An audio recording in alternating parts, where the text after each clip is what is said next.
You've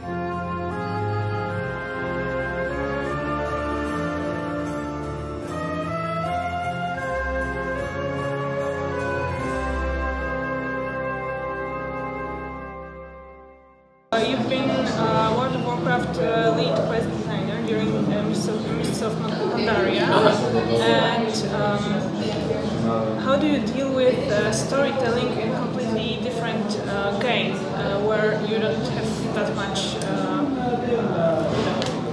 space? Yeah. It's a really interesting challenge.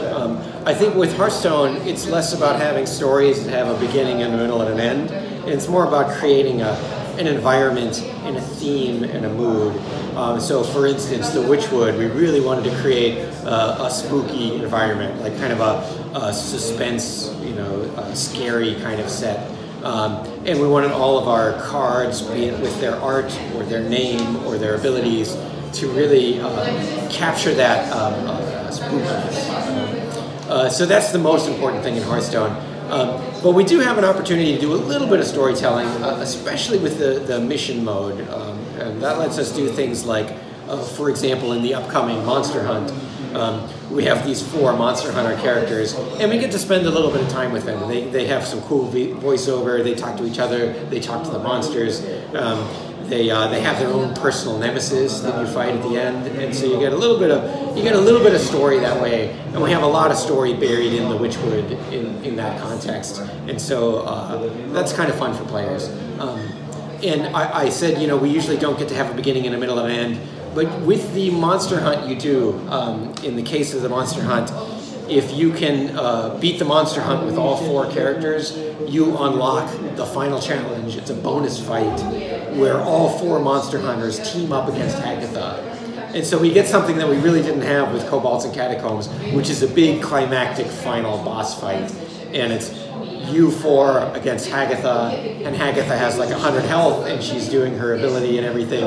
It's really difficult and really epic, and it sort of feels like that capper event where you determine the fate of the Witchwood. So it's a lot of fun. Do you have any plans to push this storytelling in Hearthstone more to expand this aspect of the game? Yeah, it's important for us that the single-player content helps set the mood and the tone, and maybe teach you the mechanics of each new set. It's less important to maybe tell a story, but we do just want to kind of set the scene a lot of times. We're going to keep mixing it up. So we did the dungeon run, and we did the monster hunt. But we want to keep people guessing. So we don't you don't know what the next kind of mission mode is going to be. But it's important to kind of set the scene. It's less important to sort of make sure we tell the story. We just really want people to remember what the expansion is about and to capture the right feeling. Yeah. Okay, so I was about to ask, why do you keep changing this formula of adventure mode or dungeon run? But no, I kind of get it. We used to do an expansion and then an adventure and then an expansion. And what we found is that expansions were really good at changing up the meta of the game. With 130, 135 cards, you could explore new mechanics for all the different classes and really play around with the game, and that was great. They weren't very good at storytelling because you didn't know what the context of these cards were. They were just out there. In Adventures, it was the opposite problem. Adventures were really good at telling a story, and we had this wonderful VO, and we had all these bosses that you were, intimately familiar with, and then you got to add that card to your deck, and everything, had meaning and it had a story to it. But Adventures had only like 45-ish or so cards, and so that wasn't enough to change up the meta. It was hard to explore full concepts with each class when you had so few cards to play with. So we really wanted the best of both worlds, and that's what we started to do with Knights of the Frozen Throne. It's like, hey, let's have a full set of 135 cards, and then also some kind of mission content to help us tell the story. And that seems to be working really well. I mean, fans seem to have responded to it, so that's looking pretty good for us. So in Kobolds and Catacombs, in this dungeon mode, you were creating some kind of counter decks basing on decisions players made. So, for instance, if you were choosing many spells and building your deck around the spells, the game was selecting boss who counters those things. Not necessarily. It really was random what bosses you would get. Really? Yeah. It just feels that way when you run into one. Yeah. Just unlucky. But what it does encourage you to do is you kind of have to have a backup plan. Like if you have a very powerful deck, but it's like really focused on spells, like it's nice to have some kind of a couple other tricks that you can do just in case you run into some of those bosses. The Witchwood, we tried to make sure that the bosses were a little less of a hard counter to very specific decks. Like in Kobolds and Catacombs, if you ran into either the Trog bosses, they really shut down spell decks pretty hard. And in the Witchwood, you have a little more flexibility. The monsters, they're going to do some really difficult things, but hopefully none of them completely shut down at that archetype. Yeah, that's the next question, because I found it really hard to get to the final boss in dungeon runs. Do you have some plan for new players who don't really get this game and want to finish the run? What we found, we experimented a lot with the difficulty, and we actually found it was more replayable if it was really difficult. Like if it was a little too easy, it was less fun. You ended up feeling bad when you lose, and you just took the win as a given. It was a lot more fun when it was like really, really hard, and then you were really proud of your victory. So it's intentionally very difficult, and that's why the rewards behind it are cosmetic. That's why you can. It's your choice if you want to really go for that card back. It's very difficult. I think players will find that the monster hunt is about on par. It's about as difficult. However, there's only 4 monster hunters, so instead of trying to win with all 9 classes, you'll try and win with 4.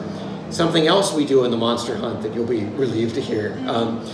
Each monster hunter has their own unique nemesis. So let's do a little bit of storytelling, but it also helps you. Once you encounter your nemesis and you know what they're going to do, you can start to build your monster hunter deck to face that individual boss. And so that final fight is a little less random. So that makes it a little bit easier because you can actually plan for what the final boss is going to be. So I think that players, it might be a little easier from that perspective, in that you'll be able to plan for your final fight, and you only have 4 to win with. It's still, if you're a new player, it's going to be a real challenge.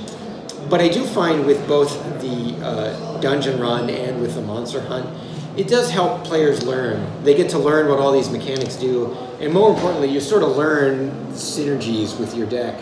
You get to pick sort of pools of cards that work really well together, and that teaches you how to build a deck that is really compelling. So, hopefully players, even if they have a lot of trouble beating the mode, are learning a lot. Yeah, I agree. Yeah. What kind of reward can we expect in Monster Hunt? Yeah, so the Monster Hunt, there are 4 quests, and the quest challenges you to defeat 10 monsters with each Monster Hunter. And so it's 4 different quests, 1 for each Monster Hunter. And all you have to do is defeat 10 monsters. So if you're not very good at the game, you might get 3 monsters and lose, and then you get another 3 and lose. You'll eventually get your 10 monsters. You'll eventually do it. But a really good player might be able to do it in a couple of runs. But each of those quests will reward a Witchwood pack of cards. So you can get 4 packs of cards just by beating up on monsters with the different monster hunters. So that encourages you to just get in there and give it a try. The final reward that you can get if you can defeat Hagatha is you get the Monster Hunter card back. So there's a special card back to show that you have mastered the monster hunt. Yeah. Do you have any plans on adding dungeon or adventure-like content where 2 or more players can cooperate to beat the boss? Yeah, we love co-op mode. It's super fun. It presents an interface challenge, like a UI challenge. It's not easy to build it that way. So we've done tavern brawls before that have involved 2 players against a monster, and we just have the monster switch sides on the boards, which is really sloppy, but it's kind of fun to play. Players responded well to that. We like it, so we'll probably come back to that idea and tinker around with it, because I think co-op play is really, really fun. But again, there's a lot of decisions on how to make that play really nicely for two players. That we want to make sure it's a good experience when we do it. Nice, I would love to. Yeah, that's an often requested feature on the team as well. Like we all would love to see it. So while you're working on a new expansion, do you cooperate with card designers from the start, or you just wait for them to prepare the whole set of cards and their mechanics and stuff, and then you try to figure out something out of this? It's an immensely collaborative process. So we all sit together, like the mission designers are right next to the initial designers, and they're right next to the final designers. So we're always talking, and we're always play testing. And so we're generating the ideas at the same time. So usually initial design starts on a set and they start concepting it, and once they have a few ideas that are looking really good, like the set's going to be about monsters and it's going to have Worgen in it. Once we kind of figure out what the set's going to be about, then the mission team starts iterating on ideas, and we try and make sure they sync up. We try and make sure that they match. In this case, if you play the single player Monster Hunt, you'll see that a lot of the bosses that you're fighting are versions of the collectible cards that are doing sort of boss versions of the collectible cards. So that's really fun. So we try and kind of keep everything in sync, just to make sure thematically the sets are in alignment. But it's super collaborative. All three of those teams are working together, as well as our live events team to do fun brawls that'll fit in the theme as well. According to this question, Hearthstone is very rich and twisted version of Azeroth, but in a good way. We can see heroes or characters we don't know from WoW. How do you come up with that kind of characters? Are you inspired by arts or? Yeah, it's a very collaborative process and a very organic process. So different ideas can come from lots of places. Sometimes we just have a really good character idea that we need a character that does this particular thing, and it's going to be a rogue and it's going to do this, and there isn't a character in WoW that does exactly quite that makes sense, and then we'll want to create a new character. Sometimes we want to create a new character because we want something that we can identify with Hearthstone. So like there are lots of kobolds in World of Warcraft, but there wasn't a kobold king in the way that we wanted to have a wacky kobold king, and so we created our own. And sometimes ideas come from weird places. We told the story earlier, and I'll tell it again for you. Baku the Moon Eater. We wanted to have a minion who was a big snake, and so we told the artist, draw a big snake. And the artist drew a snake kind of coiled around a tree, and we looked at it and we were like, can you make the snake bigger? Like, we need a bigger snake. And I think the artist was messing with us because he came back and he drew a snake and a tiny town underneath it, like this giant Godzilla-sized snake. Like, is that big enough for you? And we're like, wow, that's a big snake. And then we ended up saying like, well, we kind of need a big monster boss. Let's use the snake, and it became Baku the Moon Eater. So ideas can kind of come from anywhere. Sometimes it's the artist is doing something that we really catch on to. Sometimes it's we need to create something that is new, and sometimes it's just there's a perfect opportunity. There's a perfect character in World of Warcraft that we can pull from. It can come from anywhere. Yeah. My partner wanted to know what's the origin of your nickname, Fargo. There was an American movie that came out called Fargo. That I thought was really cool, and this is back in like 1996, right? And I was playing online games at the time, and so I started using the name Fargo, and I didn't really think anything of it, except it just so happens we were founding a website at the time, and when we were making the website, we wanted to all use our nicknames. So like, what nickname do you want? I'm like, well, I guess Fargo, and like for the next 12 years, that was my nickname. That's what everyone called me. Even to this day, if we're in a crowded place and my wife wants to call my name and I don't hear her, she goes, Fargo! And I know she's talking to me. So we still use it. Yeah.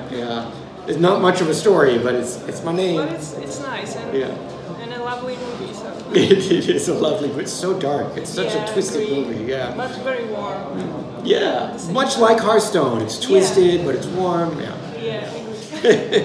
Okay, so last question. Do you prefer Horde or Alliance? Oh, that's a loaded question. You're going to make me alienate half of your viewers right now. But I gotta say, for the Horde, I gotta say it. Yeah. Okay. Yeah. For the Horde. That's good. There's shouts of "for the Horde" around the arena here. Yeah. All right. That's it. Great. Thank you so much. That was a lot of fun. Thank you. Thank you.